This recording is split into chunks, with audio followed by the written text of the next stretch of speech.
Vocês me ouvem? Vocês estavam me ouvindo até agora ou não? Dei uma mensagem qualquer. Eita, ixi, desculpa então. Vamos tudo de volta então. Eita, tudo deu errado hoje. A gente tinha conversado então na última aula sobre a parte técnica de início do tombamento, né? Como que se faz isso, quem pode pedir isso, né? Como que se faz isso, para quem se pede isso. Né? Então a gente tinha visto esse início do processo sobre o que é o tombamento em si, né? A parte mais conceitual da coisa, né?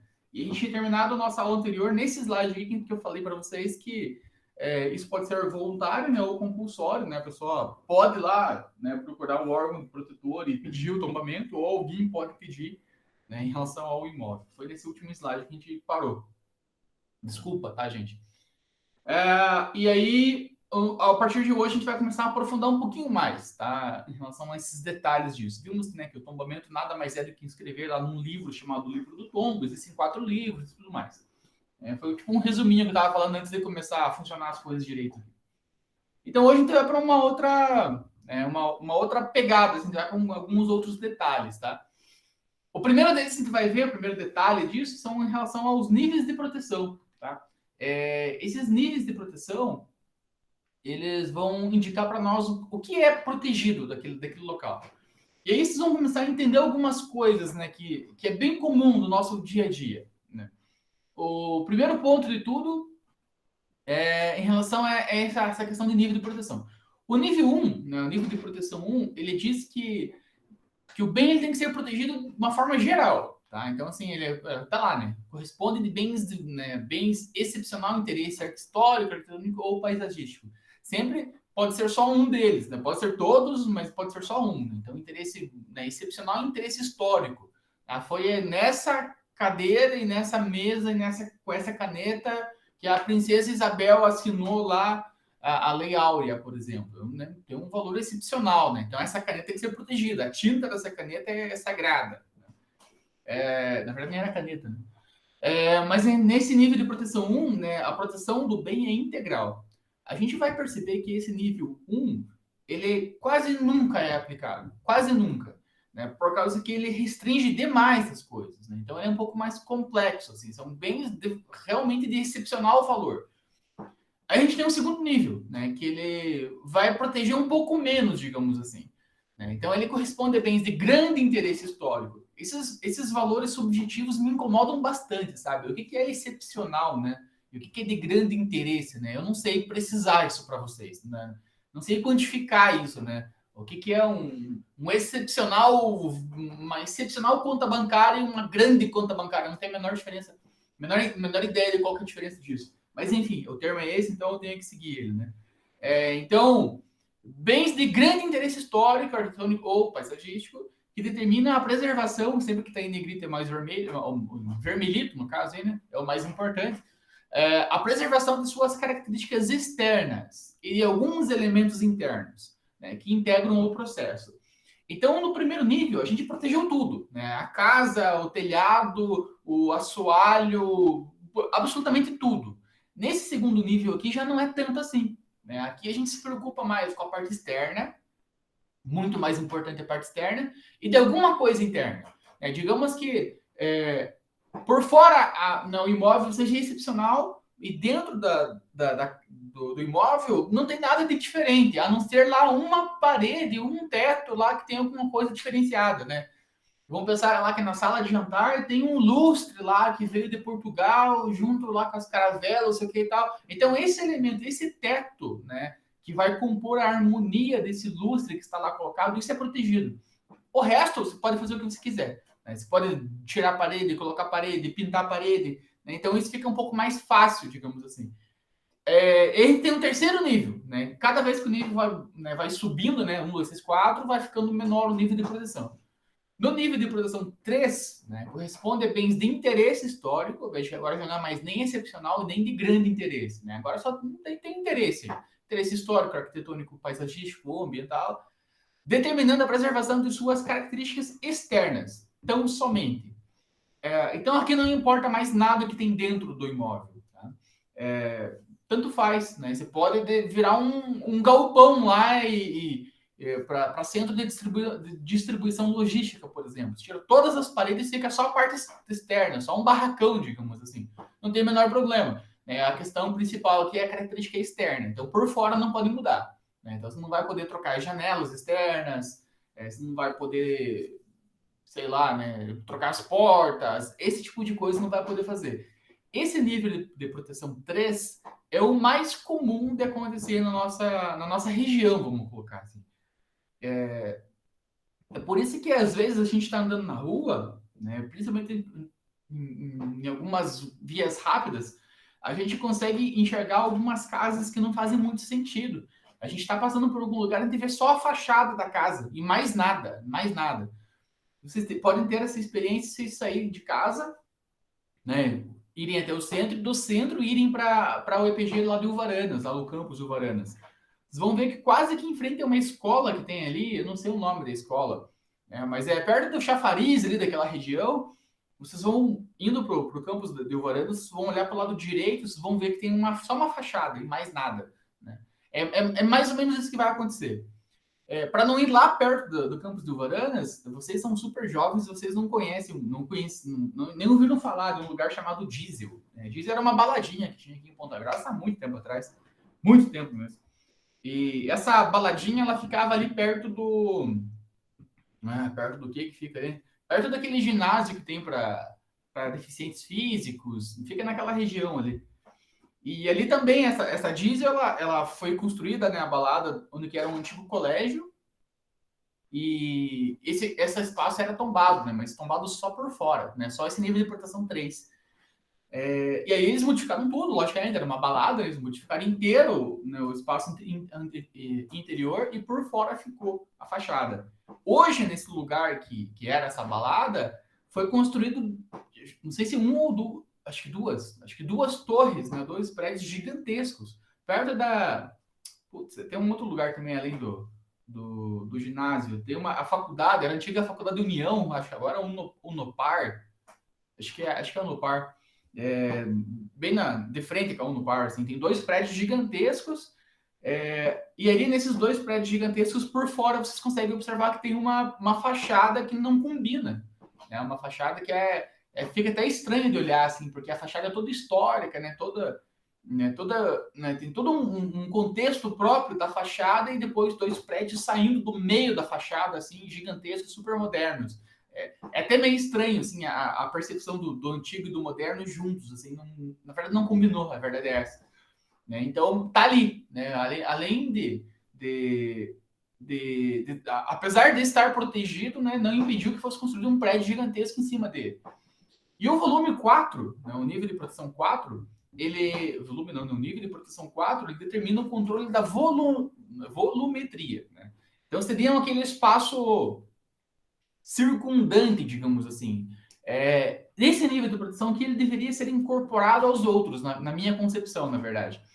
Por exemplo, nesse caso que eu acabei de falar para vocês. Se alguém sabe desse lugar que eu estou falando, vai fazer essa associação rápida. Quando você tomba alguma coisa, muito do entorno, do que está ao redor desse imóvel, desse bem, ele acaba fazendo parte do conjunto da paisagem. Então, na minha concepção, pelo menos, não faz muito sentido você tombar uma casa de um piso só, pequenininha e tudo mais, no meio de um monte de prédio, permitindo que ao redor dela, logo nas duas casas vizinhas, se construam-se prédios gigantescos, porque esses prédios, esses outros imóveis novos que estão ao redor, eles vão acabar meio que espremendo assim, esse bem tombado, e aí você acaba perdendo um pouco dessa atratividade. Então é complexo essa relação. Provavelmente vai dar nos slides mais para frente, mas se a gente for parar para pensar em casos similares a esse, ali na principal rua nossa, na Vicente Machado, a gente tem uma escola que eu já falei para vocês, a antiga escola de idiomas, o Word, agora não sei o que é. É uma casa que é tombada, uma casa maravilhosa. E como está na rua principal, é uma rua que o interesse imobiliário, interesse econômico ali é muito forte. E essa casa, né, que eu tô falando, hoje ela tá, assim, é uma esquina, e nessa esquina tem uma loja 100, e do lado dessas lojas 100 tem essa casa que eu tô falando. Antes de ter a loja 100 ali, todo o terreno que a loja 100 ocupa hoje era o jardim dessa casa, né? Então tinham árvores ali, era um jardim maravilhoso, era muito gostoso de estar ali. Só que, né, o nível econômico está falando bem alto, né? Está na principal rua da cidade. E aí, o que a gente faz, né? O tombamento ali era inteiro, né? Era da casa e o jardim, porque o jardim fazia parte da casa, né? Era uma coisa só. E, e aí a vontade política, a pressão política, né? E a pressão imobiliária fez com que a proteção da casa fosse restrita à casa, né? E não mais ao jardim. E aí a primeira coisa que eles fizeram foi, né, arrancar todo o jardim e construir um quadrado ali, né? Para pôr loja, né?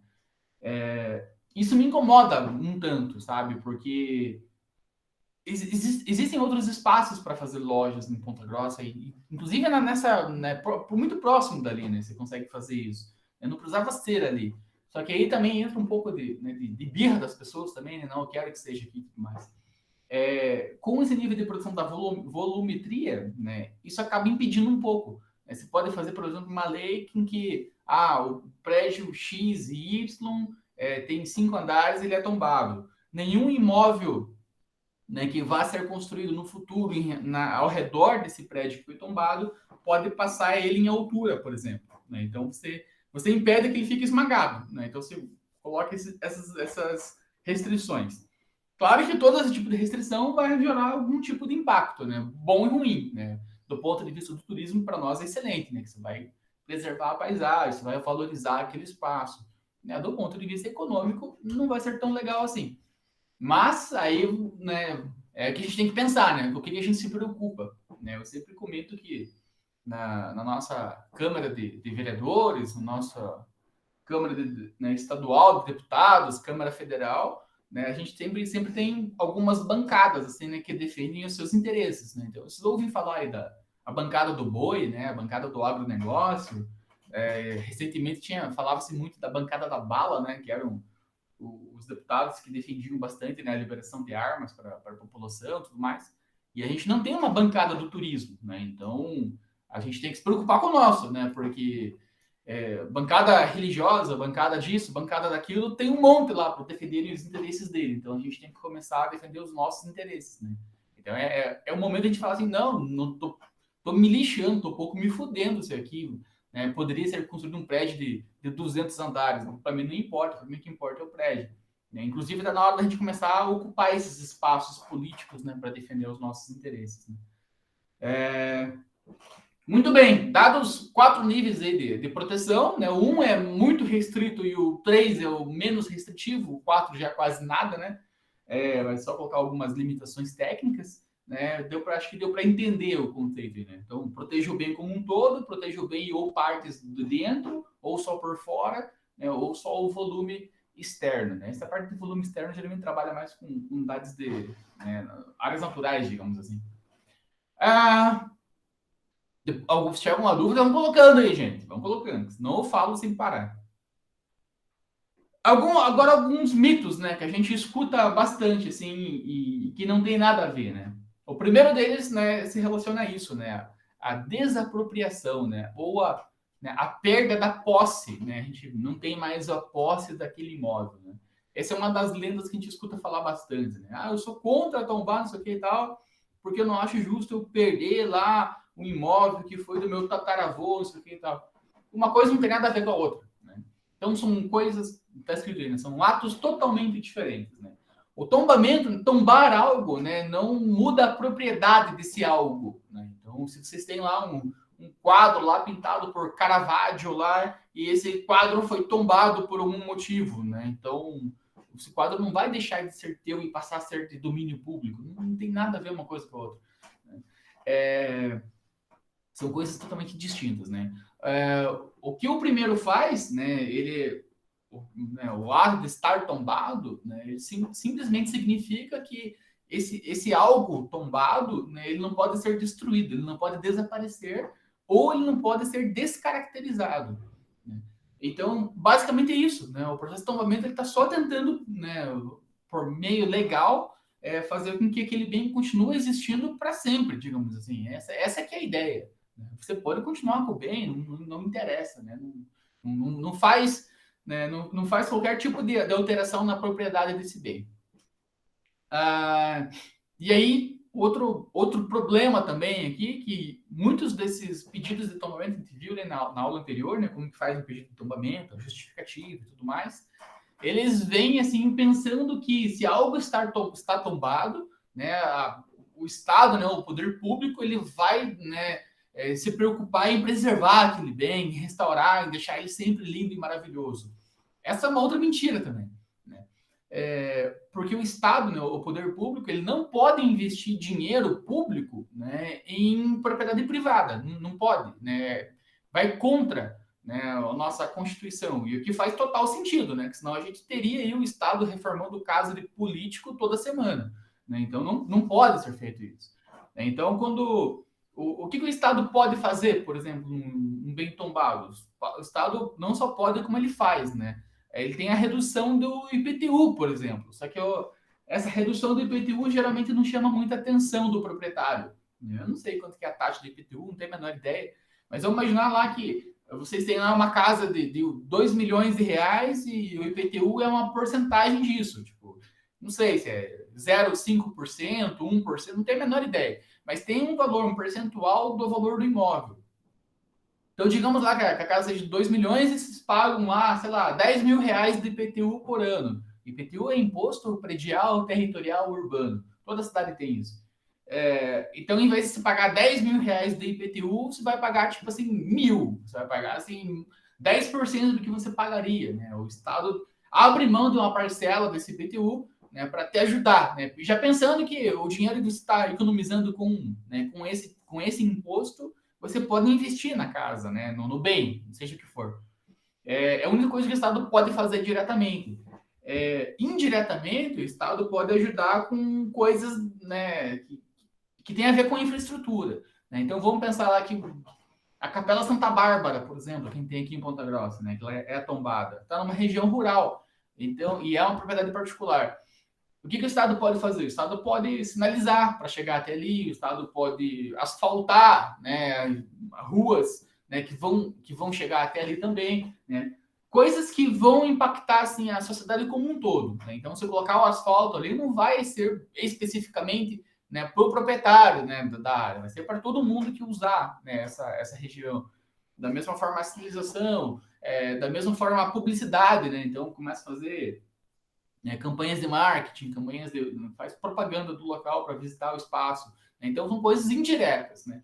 Diretamente mesmo, só redução de imposto. Né? Então, não tem nada a ver uma coisa com a outra. Né? O Estado, primeiro, não vai ajudar a reformar nada e o bem não vai deixar de ser seu. Ponto bem importante para a gente destacar aqui. Talvez por essa questão do Estado não ajudar tanto, né, o proprietário, né, do bem, haja um pouco de rejeição também, né? Quem tem imóvel tombado geralmente reclama muito, né, que não se pode mais fazer reforma no bem, né? Tem que fazer restauro, e o restauro custa uma grana realmente bastante alta. E aí o Estado não ajuda e tal, então eles ficam meio putos assim, com essa questão, né? Faz parte, né? Se a gente abrir exceção para um lado, né, todos os imóveis, né, de interesses particulares vão começar a ser tombados só para arrecadar dinheiro. Né? Então é uma relação complexa. Né? A gente está num país que é complexo, essas coisas que envolvem grana, principalmente. Segundo ponto que a gente trabalha bastante, né? Em relação à locação e venda. Né? Ora, se eu não perco, né, o domínio, né, se o bem não deixa de ser meu, eu posso continuar fazendo dele o que o bem quiser. Né? Então, ponto, né, já para mim já resolve essa pergunta, né? Mas ainda assim, né? Em relação à locação e venda, não há nenhum tipo de restrição. Né? Você pode alugar esse bem, você pode vender ele, você pode fazer o que você quiser, não muda nada. Né? A diferença é que você vendendo ou não esse bem, ele vai continuar, né, com o nível de produção que ele está. Então, a minha casa foi tombada, mas eu vendi, ela perdeu isso. Não, né? O tombamento é da casa, o tombamento não é do dono da casa, né? Então não muda nada. Então você pode vender, você pode alugar, você pode fazer o que você quiser, você só não pode modificar aquelas coisas que levaram a ser tombado o bem. Então, foi tombado a UEPG por causa das janelas, só por causa das janelas, mais nada. Você pode mudar o que você quiser, exceto as janelas. Ponto, né? Só isso. Né? Então, é muito simples de entender isso. Aí, reformas e pinturas, né, nesse caso, vão precisar de algum tipo de autorização. Né? Então, você vai avisar lá. Então, chegar no COMPAC, que é o nosso órgão de proteção do patrimônio histórico e artístico aqui de Ponta Grossa, e vai falar para eles, eu estou querendo fazer tal coisa. E eles vão dar um parecer se pode ou se não pode. Né? Geralmente eles vão dizer se não pode, se vai atingir essas características que foram levadas ao tombamento. Se não for atingido, eles vão falar que tudo bem, faça o que você quiser, não importa. Tá? Mas aí isso tem também esse problema burocrático, digamos assim, né? Que você tem que ir lá pedir e tal. Né? O processo acaba ficando um pouco mais lento, né? É diferente na casa de vocês, vocês decidem lá pintar alguma coisa, vocês fazem e acabou, né? Ninguém vai incomodar vocês. Em relação à preservação, né? É bem importante a gente entender aqui que o tombamento é uma das coisas possíveis, né, para a gente fazer, né, para proteger os bens. Ele não é o único, né, mas ele é um dos. Né? Isso, né, porque ele impede legalmente, né, que o bem seja destruído ou descaracterizado. Acontece que se houver, né, essa destruição, essa descaracterização, o usuário não, né, o proprietário, que daí vai depender, né, se for o proprietário deliberadamente que fez aquilo ou se, tipo, né, veio um caminhão, perdeu o controle, bateu na casa e quebrou alguma coisa, né, vai depender de caso a caso.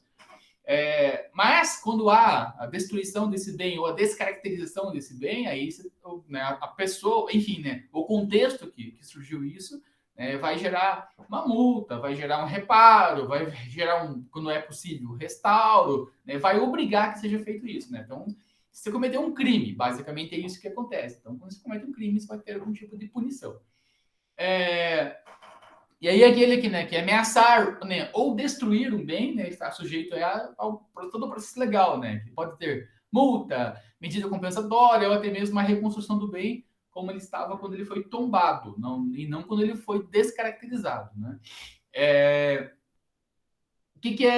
O que acontece geralmente disso, né? Acontece que esses processos se arrastam durante 200 anos e nada acontece. A realidade é essa, infelizmente, né? A verdade é essa. E quando não acontece isso, né, usualmente a medida mais aplicada, né, no nosso contexto nacional aqui no Brasil são medidas compensatórias. Né? Isso tanto no patrimônio cultural quanto no patrimônio ambiental. Então, vocês têm lá uma transportadora lá de óleo diesel e o caminhão de vocês tombou, né, impactou lá um manancial de água, né? O que vai ser feito? Vocês vão ter que fazer medidas compensatórias, né? Vocês vão ter que lá arrumar isso, né? Retirar o máximo de óleo que vocês conseguirem. Vocês vão ter que fazer, né, o restauro, né, da vegetação local, ter que plantar um monte de árvore, não sei o que e tal, e pagar uma grana. Né? Essa grana que é paga, ela vai para uma conta específica do Estado em que ela fica lá para ser utilizada em outros casos. Então, por exemplo, lá digamos que o parque de Vila Velha não existe ainda, né? Seja propriedade particular, seja meu parque de Vila Velha. Né? É muito importante para estar na mão de uma pessoa particular, né? Então, o Estado do Paraná vem até mim e compra de mim aquela área, né? Como se fosse um terreno qualquer. Né? Compra de mim e essa grana que o Estado vai me pagar, né, para que a área fique, né, da União, para que a área fique do Estado, vem dessas medidas compensatórias. É bem comum vocês observarem, assim, principalmente em ruas novas, em estradas, assim, tipo, recursos oriundos de medida compensatória, né? Acontece bastante disso. Né? Que o problema, de novo, é tipo o processo jurídico disso. Se vocês pegarem, né, uma das nossas maiores tragédias, né, que aconteceu ambiental falando, né, que é Mariana, né, ali as barragens, né, que se romperam, até hoje não foi feito nada, né, em relação à medida compensatória. Porque essas empresas são, né, gigantescas e elas vão colocando recurso, e os processos levam muito tempo. Esse é o problema maior. Então, a gente precisa de uma reforma jurídica muito urgente, assim, né, para tentar inibir um pouco dessas coisas, né, tanto recurso assim, né? Então, claro que você tem que ter o amplo direito de defesa, mas não utilizar essa pancada de recursos legais, né? Não está nada errado, né? Você está utilizando todos os recursos possíveis, mas geralmente, vou dizer assim, que grande parte desses processos tem muito recurso assim que entra só para ganhar tempo mesmo, né? A gente tem alguns termos jurídicos aí bem chatos, assim, são as tal das. Como que é? Não vou lembrar o nome técnico disso, mas acho que é embargos, né? Embargos de declaração, acho que esse é o termo. Né? Em que o advogado da defesa, né, geralmente, entra com embargo de declaração assim, para discutir termos. Assim. Então, aqui no processo. Opa, desculpa. Aqui no processo diz assim, que o tombamento é uma das iniciativas possíveis. Ele vai entrar com um recurso contra essa frase. Né? Não pode ser escrito assim. Tem que ser tipo, o tombamento e a conscientização ambiental são iniciativas possíveis. Então, assim, são só coisinhas, assim, só para fazer o juiz parar, analisar o recurso e dizer se sim ou se não. Então, são coisas assim, que não vai mudar nada o teor da coisa, né? Mas só para ganhar tempo. Isso acontece bastante. E aí, alguns exemplos, né? Quando a gente fala sobre o tombamento, a gente pensa assim que, legal, show de bola, né? Então, tombou, né? A coisa está protegida, né? Está bem cuidada. Né? Então, vamos a alguns exemplos. O primeiro deles... Opa, não é aqui que eu troco o slide. É aqui que eu troco o slide hoje. O primeiro exemplo deles é essa estação de trem aqui. Né? Além Paraíba. Além Paraíba é uma cidade, né, de Minas Gerais. Então, essa é uma estação de trem, né? Chamada Estação São José. Essa estação é tombada. Como vocês podem ver, né, ela não está nem um pouco bem cuidada. E esse é mais ou menos o padrão que nós temos no Brasil. Né? Então, as coisas não são tão bem cuidadas assim, né? Por mais que elas estejam protegidas legalmente. Essa estação ela tem uma importância histórica, principalmente, gigantesca. Ela foi inaugurada por Dom Pedro II, né? Nosso imperador, né? O famoso Dom Pedro II. Né? Parece que até vai passar uma novela agora falando sobre o imperador nosso. Então, ela tem, né, mais de 140 anos, né? Bem mais de 140 anos. O que acontece? Como qualquer outro imóvel antigo, você vai começar a ter problema de infiltração, você vai ter que começar problemas de mofo, enfim, você vai ter uma série de problemas, né, de qualquer imóvel, né, que esteja parado. Né? Então, você tem que continuar dando manutenção nele. Além da importância enquanto edificação, enquanto processo histórico, né, de inauguração por imperador e tudo mais, esse local ainda, não sei se ainda, né, mas ele abriga também arquivos, né, documentos, né, de documentação também, né, dessa estação. Então, assim, como que funcionava, enfim, a parte burocrática da coisa, né, os passageiros entraram, saíram, quantos tickets foram vendidos e tudo mais. Toda essa parte documental também é tombada, porque faz parte da história do espaço, faz todo sentido. Né? Toda a parte ainda de documentos dos funcionários, né? A gente tinha anos depois, né, disso, a gente vai ter a estatização das ferrovias brasileiras, onde que nasce-se a Rede Ferroviária Federal, acho que esse é o nome, RFFSA, acho que esse é o nome, né? Onde vocês vão, você agora não mais, né? Mas no tempo dos nossos pais, principalmente, né, se tinha assim um certo status das pessoas que trabalhavam na rede ferroviária. Né? Falava-se muito assim, fulano lá é funcionário da rede, ou é aposentado da rede. Né? Não falava nem o nome inteiro, falava só a rede, a pessoa já sabia o que era. Né? Esse status de ter trabalhado ou de ser aposentado da rede era um status assim, muito alto, né? Porque vivia-se numa época de estagnação econômica, então quem trabalhava na rede ferroviária ganhava bem, né? Eu não sei o que é o ganhar bem para a época, mas tinha um salário bem confortável. Vamos pensar que é bem mais que um salário mínimo, muito mais que um salário mínimo. Então eram pessoas, assim, não digo ricas, mas pessoas bem tranquilas financeiramente. Né? Então tem esse status, né? Até há um tempo atrás ainda se falava bastante, né? Tal pessoa casou lá com alguém da rede, não sabia se aquela pessoa ia ficar numa situação confortável financeiramente. E esses documentos, né, estão nesses... Opa, peraí. Estão nesse estado aqui de conservação. Né? Então vejam que o tombamento não indica muita coisa para nós, infelizmente. Né? Então, só dizer que algo é tombado, que algo, né, tem essa importância em relação ao cuidado, ao zelo, né, não é bem verdade, né? Então, a gente tem muito disso, muito em muitos casos. A gente vai ver outros exemplos aí.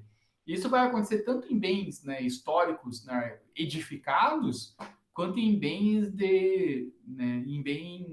me fugiu o termo agora.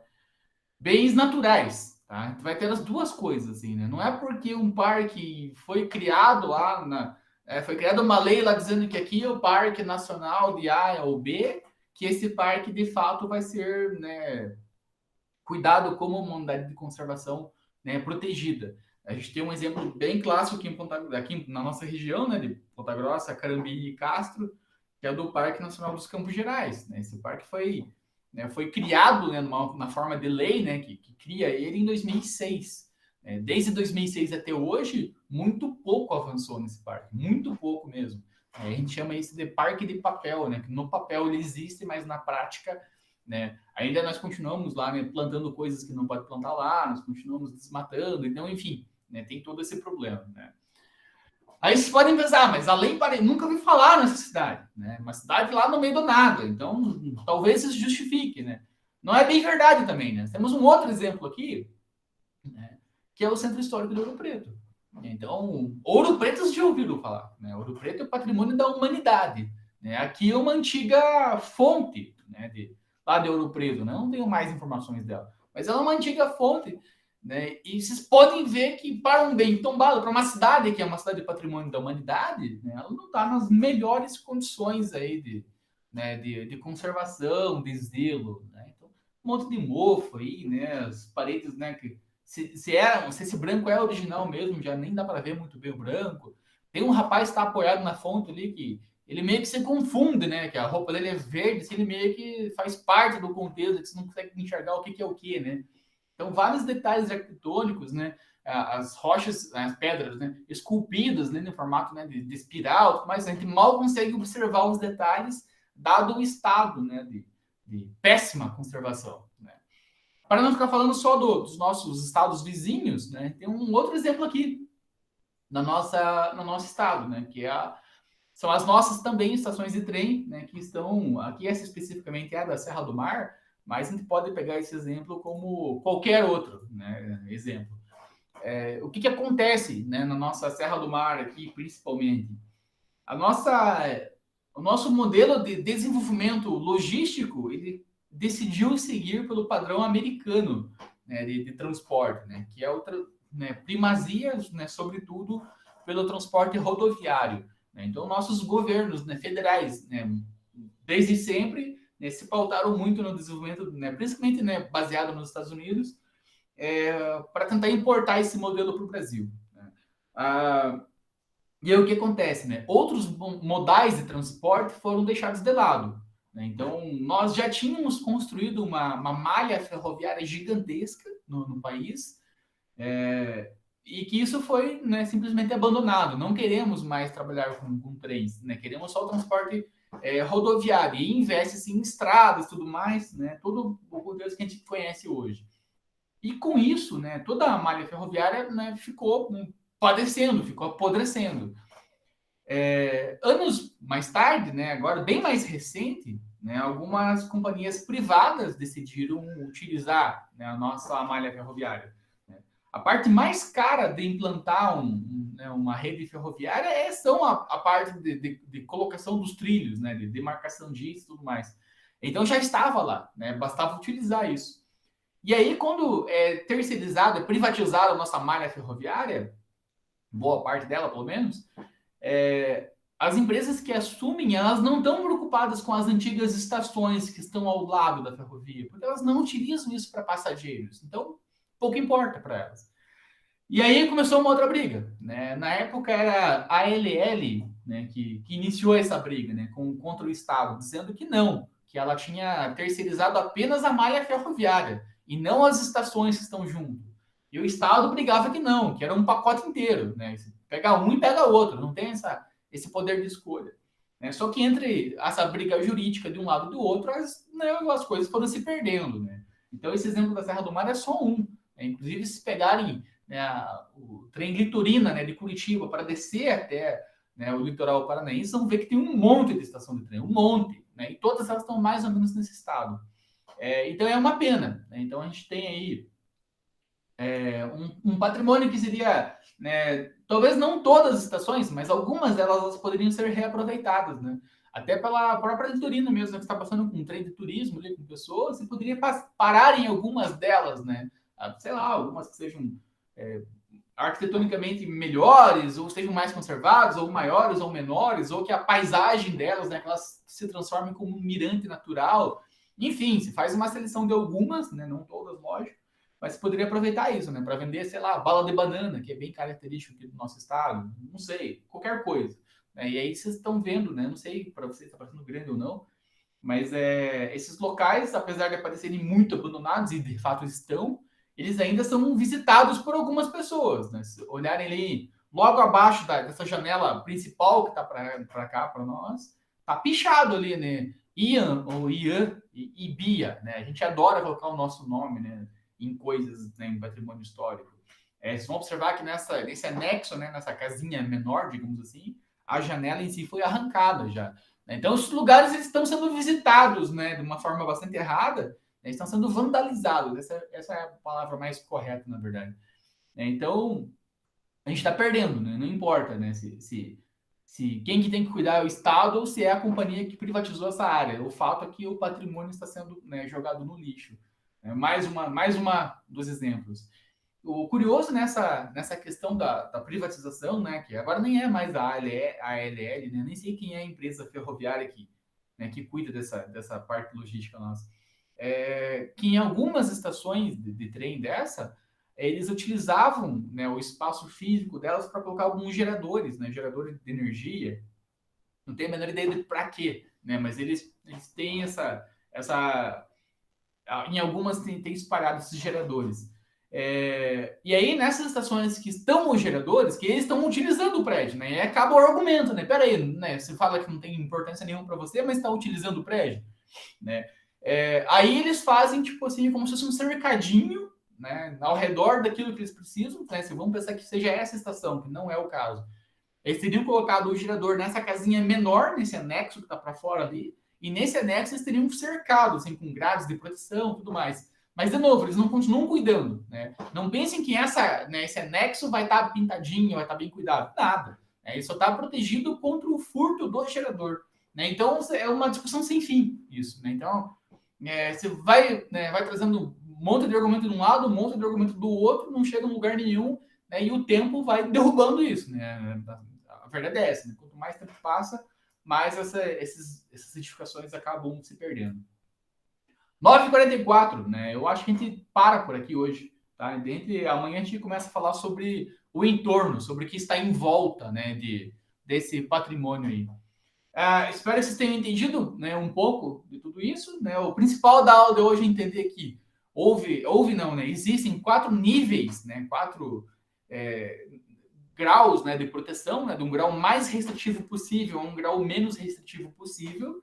É importante entender que desapropriar não perde a propriedade do bem, né, não deixa de ter o bem, e que eu posso alugar, eu posso vender, eu posso fazer o que eu quiser com o imóvel, desde que aquela característica essencial que fez com que o imóvel seja tombado, né, não se perca nesse meio de caminho. Tá? Basicamente, são esses termos importantes da aula de hoje. Beleza? Alguma dúvida? Alguma pergunta? Qualquer coisa? Nada, nada, nada? Parar de gravar então.